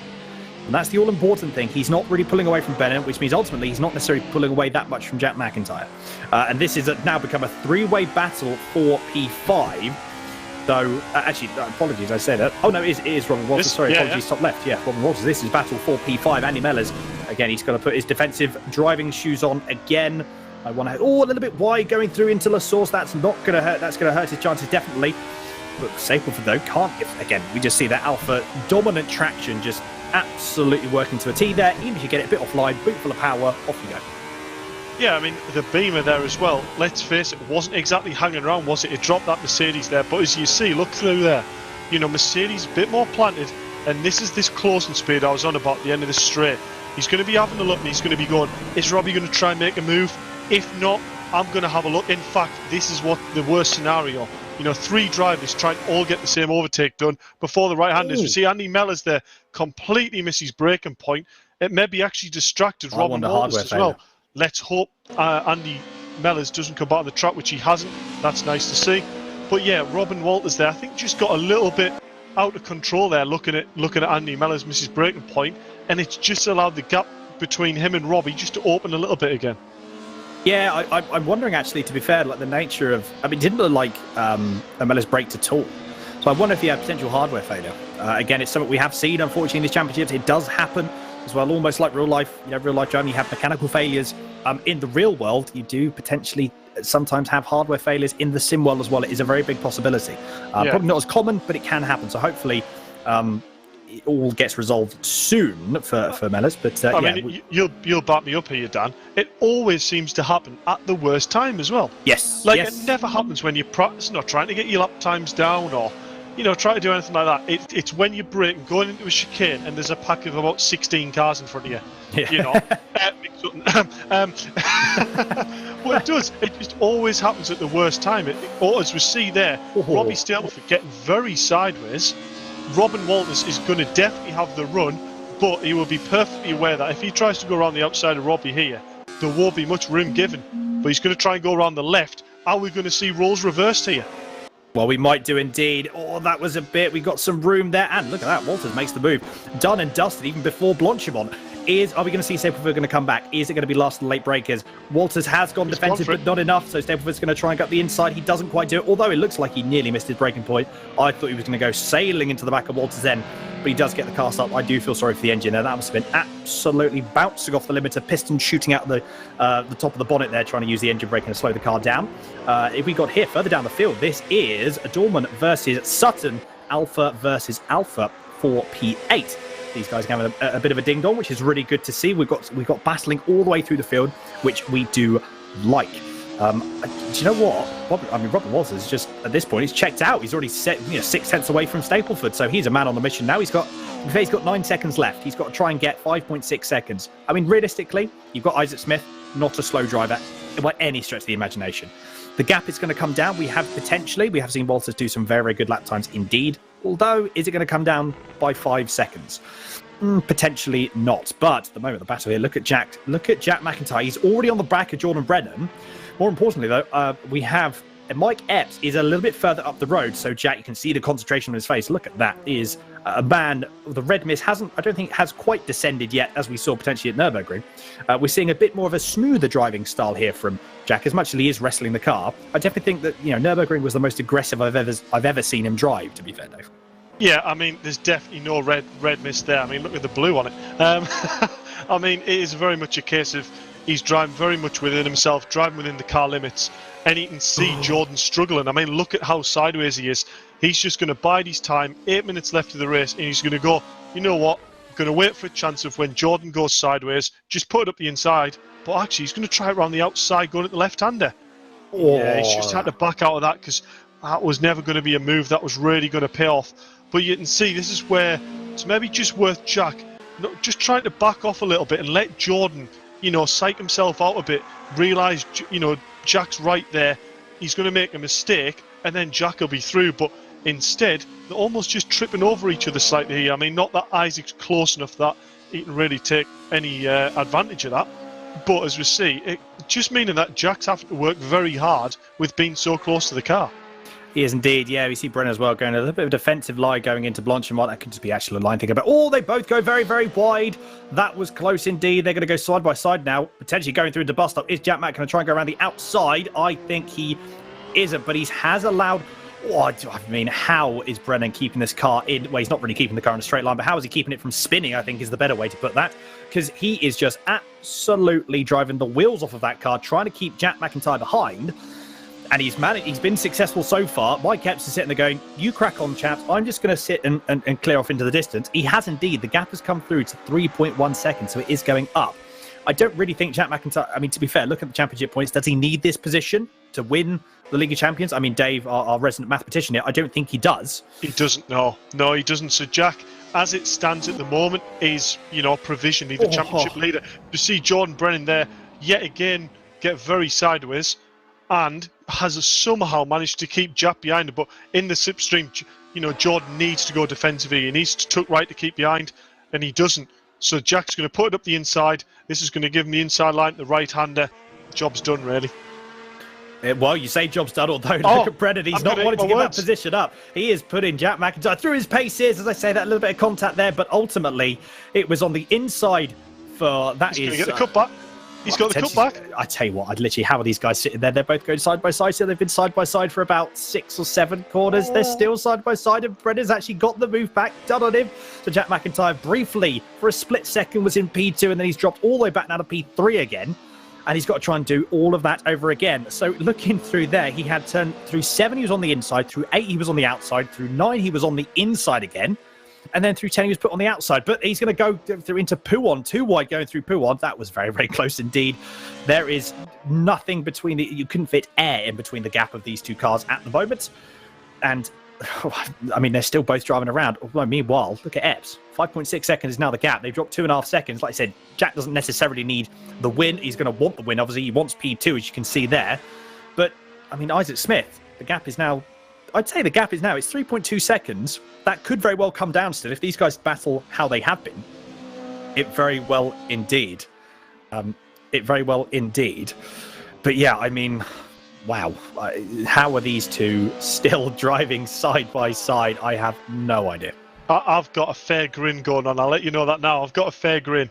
I mean, look at the difference in driving technique. You've got Jordan Brennan, who was literally grab the car, throw it sideways and is quick. And then you've got Jack Mack, who's trying to be smooth and calculated and is equally quick. As we go side by side up into the last chicane, Jordan Brennan, look at the sideways. He's going to have the inside line. Jack's going to try and go hold it around the outside, but there's no road there. Jordan Brennan on the outside going into the hairpin. Dan, I don't know whether I'll watch this one. As we don't know, Jordan Brennan's going to go to the inside. They're going to do roll reversal coming through into turn 1. I think Jack's going to try and get the cut back. He does get the cut back. Well, I say he tries to get the cut back. Brennan absolutely puts his car on the apex and just pretty much stops there. Goes, you can try and go around the outside, but I'm not giving that position up. And then at the moment, the positions do stay the same. Are we going to see very sideways moments going through up Eau Rouge again? I'm sure we are. Although actually, it looks, to be fair, a little bit more controlled through both those two. Oh, Jack McIntyre go very, very... I mean, how did the Jack is going to... There's going to be no commentator. We're not going to be here for the end of the race because we're both going to have to... we're going to have heart attacks at this point. How are these guys? Should I add a bit more tension to this drama? I believe Jordan Brennan here needs to hold on to this second place position. As we see both of them make mistakes there. Jack's going to try and go around the outside. Unfortunately, I don't think Jordan was in the right gear there to pick that back up. Jordan needs to pounce straight away here to keep this championship alive. He does indeed. Sorry, tension, Dave. You were talking about tension. What's going to add to the tension? So Jordan Brennan was in second place there, but Robin Walters has been promoted up into fourth. Isaac Smith dropping out. So Robin Walters at the moment is sitting 4 points in front of Jordan Brennan. So I believe now that actually means Robin Walters provisionally has finished third in the championship, which after the first 2 rounds is a hell of a result. Fair play indeed. Fair play indeed. Looking at the gap now, I mean, Brennan, a defensive drive to definitely be proud of. He's just put his car in exactly the right place while being, for, like I said, 90% of the track sideways as well. That's a that is, to be fair, that's an achievement in itself. You know, the car control that Brennan had for that period of time was just absolutely second to none. Also goes to show as well, even being sideways for a majority of the lap, how he was still, he was keeping his composure, and Jack just still couldn't find a way past. So very, very good indeed. But yeah, like you said, potential of another very, very good result and a good championship standings for Walters here. To be fair, you're on about Jordan going sideways. There wasn't really much road for Jack to actually get past. He was that sideways, so it wasn't exactly been easy. But you know what it reminds us a bit of here? You've got the Super Tour era of Plato, and even if Plato wasn't the fastest, he would bump cars along the straights or get his car super sideways or something like that to get the airtime for his sponsors, and sponsors loved him for it. Jordan there is fitting that description perfect. Drive it sideways, the cameras will look at you. Happy sponsors. There you go, Liquid Molly. I mean, to be fair, it's definitely it's a tactic, like you said, that's worked for JP. But yeah, I mean, fair play. Like I said, we're definitely seeing. I mean, to be fair though, I'm not complaining at all. I am absolutely not complaining at all. We've just actually looked through. We've just got power went. Oh no, Isaac Smith. He's had a power cut. That's why he's dropped out. He's just said it on the YouTube chat. Well, I mean, Isaac, very, very sorry to hear that. That's something that is out of your control is never nice indeed. And yet again, always happens when it doesn't need to happen. Yes, exactly. In a race, last race of the championship, when you're fighting for championship points and you have a power cut, I mean, honestly, that is demoralising as a driver, to put the time in, the effort, and then to have something that is completely out of your control. It's what we all dread, and we all don't want championships to be decided that way. No, I know we don't. No, absolutely right. It's a big old shame. But yeah, I think as well, it's something like I said, Isaac Smith, he couldn't have done anything. It's just something that is out of his control. He's put in the best drive that he can. Absolutely. Very, very respectable drive as always, and really, really good throughout the season. But yeah, it's a shame that it's ended for the last round with a power cut as we got here. So yeah, Robin Walters is just doing what he needs to do. There'll be one more lap after this lap here, one more lap. And then at the moment, Mike Epps, the gap is not quite as dominant as we have seen from Jack McIntyre in race 1, but I mean, still, the gap is 5.4 seconds. And there he is. So Mike Epps is just driving around on his lonesome in a very snowy Spa-Francorchamps. Yeah, we haven't seen much of him, have we? But I mean, that's not always a bad thing. It's just we haven't really seen much of him because he's been that far out in front. But yeah, as we jump on board with Andy Cavalier and Mick Sutton, this is a nice little battle that's developing, actually. We noticed they were trading places earlier on the race, and it's nice to jump back on them a bit further down the grid because, the racing standards on the whole grid is fantastic. So it's great that we get to see Andy Cavalier really try and fight Mick Sutton for 8th place. I know, well, to be fair, yeah, this was a battle that was happening actually. I mean, to be fair, oh, that's a little bit wide for Mick Sutton there. It's going to compromise his line going through. Oh, sideways. Oh, no. Tap. Oh, no, that was a big tap for Andy Carroll. Oh, dear, that is not good at all for... I mean, to be fair, I know that actually, look, and that was Carroll, I think, did obviously help him around with that small little tap, but Mick Sutton was very, very sideways to start with anyway. Yeah. So yeah. That was a case of, Mick Sutton had already lost the back end. All it was going to take was the slightest tap, and, it was going to send him round. And unfortunately, in them scenarios, Andy Carroll is already committed to the power, and it's one of them cases, he's not expecting the car to be slowing down when the car should be speeding up. So, unfortunately, a bit of a racing incident there. It's never nice to see battles go that way either. No, I know. That's, yeah, like I said, it's never ideal, never good. But at the same time, I mean, to be fair, those guys are having a very, very good battle. Pretty much throughout the race, actually, to be fair. We saw them at the start of the race. We're having a good old ding-dong. And obviously, we saw that as well. Paul Laramie decides that he wants to be a bit of Tokyo Drift. He doesn't. Oh, no, that's not gone well. You know what he was trying there? He was trying to Jordan Brennan there, wasn't he? He was trying to Jordan Brennan. He was just trying to get the sponsors on board there. Throw it a little bit sideways for the camera. And that's one of the moments where it goes, oh, no, it's gone. It's gone. I mean, to be fair as well, though, it's one of those things, I think, where it's probably it's okay to have a bit of a sideways moment, especially in the Alpha. Anything more than that, a controlled sort of slide, that's when the Alpha becomes a little bit upset because the four-wheel drive at that point is a little bit confused. They doesn't really know what to do, when to put power. It just sort of like gets all, like I said, chop and change. You find that power gets thrown to the front, to the back, to the side, and it all sort of goes a little bit wrong. So actually, I did find out through a bit of testing, actually, and I noticed why the Alpha is so hard to catch when it does go sideways. And it didn't dawn on me early enough in the championship to commentate on it. But it's because it's four-wheel drive, it obviously has drive shafts in the front wheels. So the steering lock on the Alpha is significantly less than the Beamer or the Mercedes. It just doesn't have the lock to counter steer if you do lose the back end, because obviously you've got big drive shafts in there and the wheels just don't want to turn.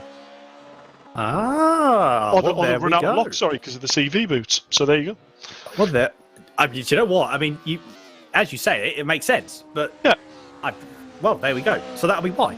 That'll be why that there's been a little bit of trouble there. As we got Robbie Stapleford. Oh, that's a very sorry-looking BMW, isn't it? That's not a good-looking BMW. It's definitely seen better days, but still a respectable drive P5 for him. But yeah, Robin Walters is just. I mean, the gap was closing down at Jordan Brennan. I mean, another potential, maybe probably not even that much, maybe 3 or 4 laps. Yeah. I know that's about 10 minutes, but honestly, great racing from Robin Walters there. He was patient. He's brought it back through, but yeah, Mike Epps 4 seconds ahead of second place. He did exactly what he needed to do this race, brought home the win, but unfortunately, it's a little bit too late. Jack Mack, second place, solid result, and that is provisionally the championship win. Jordan Brennan coming home in 3rd place. Now's the time you can go sideways, Jordan. Throw it sideways on the cool down. And Robin Walters bringing up 4th place. Phenomenal drive.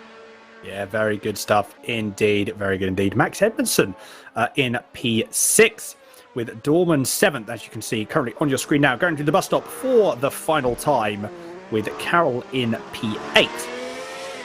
Mixed up in P9 and then Laramie in P10. Obviously 2 DNFs, unfortunately, with Smith with a power cut. And Mellors, again, interesting enough, we'll probably see it, we'll probably hear about it after the race and what the issue is, excuse me. But I reckon it could potentially have been, I'm going to put money on a hardware failure, but we will see about that. But yes, a very, very, very good stuff indeed. Great racing. Yeah, here are your full results. Mike Epps does take the win for race 2. Jack McIntyre in 2nd position. And Jordan Brennan, a very, very good drive indeed, rounding out the top 3. We do have Robin Walters P4, Robbie Stapleford P5, Edmondson P6, Dorman P7, Carroll 8th, Mick Sutton in 9th, and Paul Laramie in 10th. And yeah, as you can see there, we have Isaac Smith with one of the DNFs, along with Andy Mellors. So yeah, a little bit of shame for both of those two. However, again, as we have seen for the entire championship, some amazing racing. Yeah, it is, isn't it? I'm looking forward to going down the interviews and having a talk with the guys. And DTM's has really proved, for all the racing, it can maybe be closer in some of the other same class cars. These for spectacles, for watching, is fantastic. We're not going to see another car as sideways as Jordan Brennan in the rest of the championships, are we? No, absolutely. It's really, really is. It's been fantastic, and it's everything about it's just something so appealing. There's something so appealing about classic DTM cars and all these different cars as well, because they were so close. They were so close, which I think is the main thing. And credit to yourself as well, Dave, with the BOP. Very good indeed, and it provides some great racing. But I do believe we do have the top 3 in the commentary booth. Looking right, we'll go and jump down. Have a look. And we're jumping in our interview booth, and we'll go to our 3rd place man, probably more like a Colin McRae, Jordan Brennan. I mean, did you go off opposite lock there? No. Nah. I mean, the interesting thing was, we were talking about it and we were saying, Jack's finding it quite hard to get past Jordan here. And I'm going, well, it's quite frankly, there's no track left. He's that sideways. Jack goes for a look around the outside and you just throw it sideways in front of him. So, I mean, your sponsors will be happy because you got enough screen time. Yeah, that's good for them. Yeah, I don't know. I was really struggling with the car to get the pace out of it, but I mean, I had a lot of fun driving it, so I was happy with that. Yeah, I mean, I know when you were choosing the cars at the start of the season, you said, you could probably choose the Mercedes, which you probably thought was a little bit quicker, or the Alfa was the safe choice, but you went, you know what?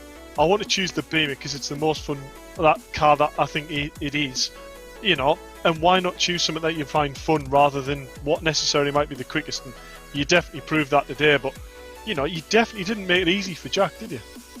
No. I thought, right, I know he's got the pace, and so I just thought he already had a win here, so we'll try and hold him back as much as I can. Make the championship a bit more interesting. I don't actually know what the points were between Jack and Mike. But Yeah, so with the positions, Jack's actually provisionally take the championship win. Going into that round, there was a gap of 20 points, so it was all sewn up at the start of that race anyway. To be fair, to you. no, all right. So you didn't need to defend too hard, but it made for a hell of a spectacle. It was great to watch. So Yeah. well done, John. Cheers, thanks.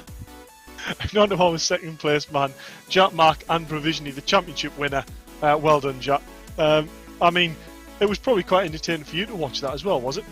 That was great fun. I got past quite a few people in the first few laps and saw Mike off in the distance and kind of set that as my target to try and chase him down. And then I got to Jordan and yeah, it slowed me down and I wasn't able to catch Mike in the end. But we had a great race, so I think that was worth it. You know what I would say about this? You know, I've raced you multiple championships, and I don't think there's probably a time in racing wheel to wheel that you probably enjoyed racing a car as much as that.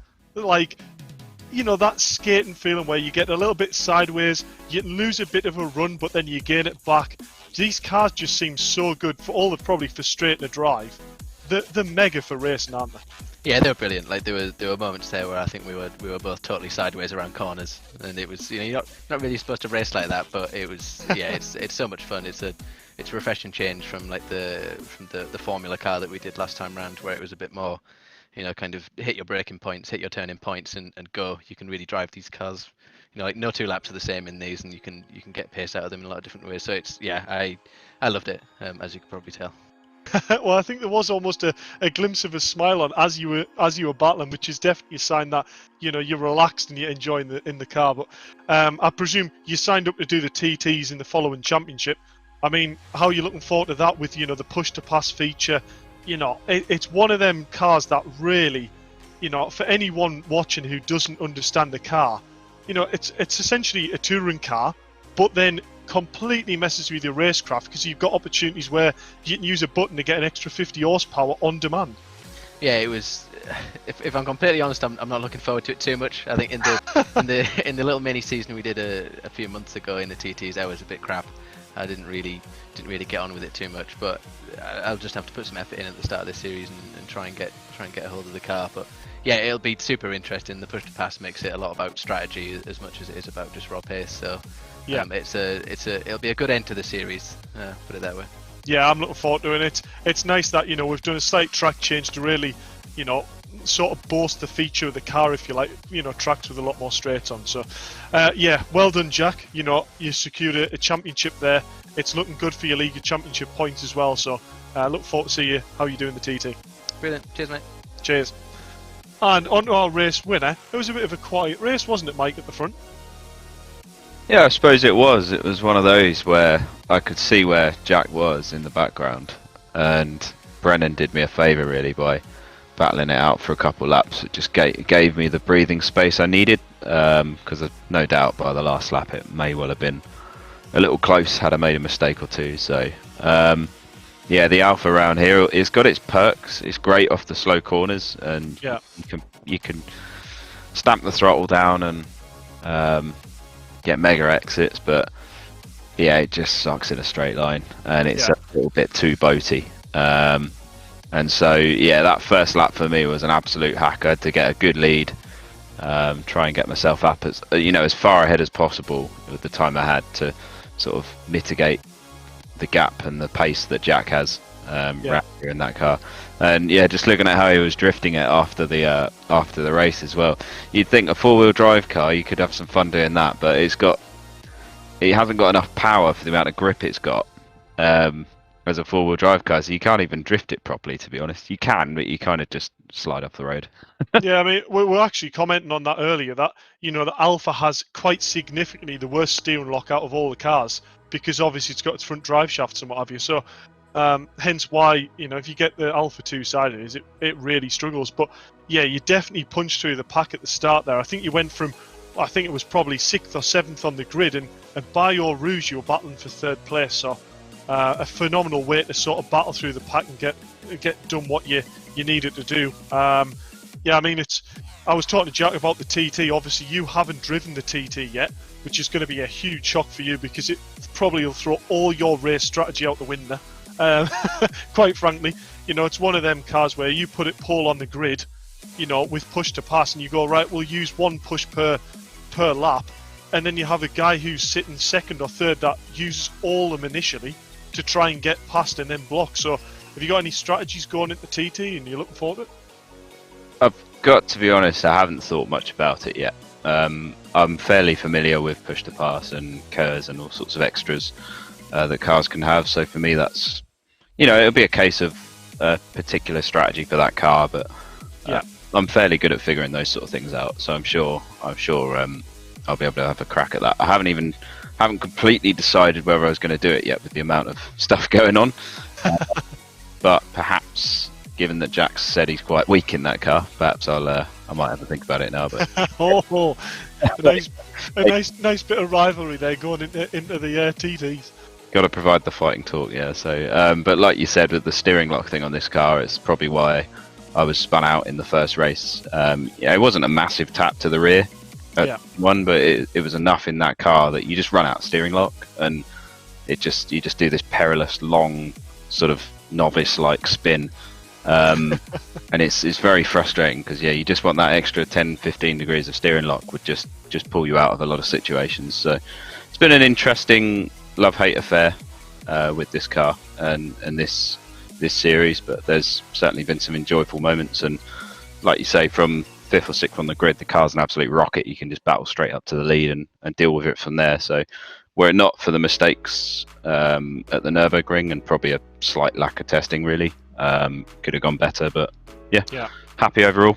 Good fun and enjoying my evenings. So. Oh, spot on, Mike. I mean, there's definitely not many cars with championships you compete in, and it'll make you look like a novice, that's for sure. So, just this car, just this car in turn one. Yeah, literally. Anyway, great race, Mike, and I believe that's you second in the championship, so it's good league points.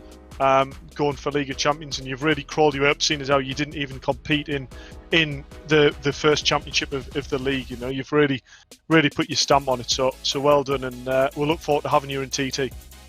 Yeah, cool, perfect. Cheers, mate. Thank you. Cheers. Thanks, mate. There we go, Dan. That was a bit of fun, wasn't it? I know. It's really good to see. It's good to see everyone's sort of viewpoint, especially after the race as well. I mean, look at that. Championship standings are currently on your screen. Already have been updated, and look at that. 138 points that McIntyre does take the championship for the DTM Cup. I mean, fair play. But like you said, Mike Ebbs, he's definitely put his mark on the championship, isn't he? For any future championships of VRRC. Yeah, for sure. And, that Robin Walters and Jordan thing is exactly what I was on about. I'd worked out that, it was going to be incredibly close, and all Jordan had to do was keep Jack Mack behind him. Unfortunately, that didn't happen, and it meant Jordan's lost out to third place by 2 points. It's not a lot at all. But yeah, that championship's provided some fantastic racing. But honestly, my favourite is yet to come. Going into TT, you wouldn't believe the action that you're setting for here, Dan. Well, no, to be fair, like I said, one of my first actual commentary series with VRRC was on the TT Cup. So I've had a bit of a flavour. Obviously, not with the current driver styles, as you can see currently on the screen there. Yes, look at that. So the 9th of February, everything kicks off with the TT Cup. A Brands Hatch GP, nonetheless. What a track! Yeah, I mean, one of my favourites. I will butt in quickly because I believe them tracks aren't actually now the final tracks. I believe it's Brands, Laguna Seca, Paul Ricard and Monza is the 4 tracks. So, as I said, we've restructured the tracks a little bit just to really try and get the most out of the cars and the most action we can. That push-to-pass feature is what, is completely unique about that series. So why not put the tracks in with the big straights in and really make things interesting for the drivers? Yes, it's going to be very, very good indeed. But yeah, I've had a flavour for the TT Cup, and I can't wait to get involved again. But unfortunately, we do have to wrap it up. Thank you, everyone, so much for sticking around for the championship, and thank you very much for the support. It's been absolutely incredible. And yeah, like I said, not too long, and then we do it all over again with the fantastic cars such as the TT Cup. But we are going to sign off for this evening. My name is Dan Handover, and we've had the fantastic Dave Marshall that has joined me in the commentary box for this entire season. Dave, it's been an absolute pleasure, and I can't wait to be potentially work with you again in the future. Yeah, cheers, Dan. And obviously, sign-ups are live for TT, so if anyone wants to get involved, thinks it's a bit of them, feel free, get in touch on VRRC or on the Discord on Facebook. Just get in touch and we'll sort you out. You don't want to miss it. Honestly, it's worth a sign up. Indeed, it is. Well, good stuff. Like I said, look forward to seeing everyone in the TT Cup. Also, as well, big thanks to Mike Yao for the broadcast. It's been absolutely fantastic, as always, this season. And I'm sure we're going to be seeing something similar for the TT Cup. But until next time, everyone, do take care and stay safe.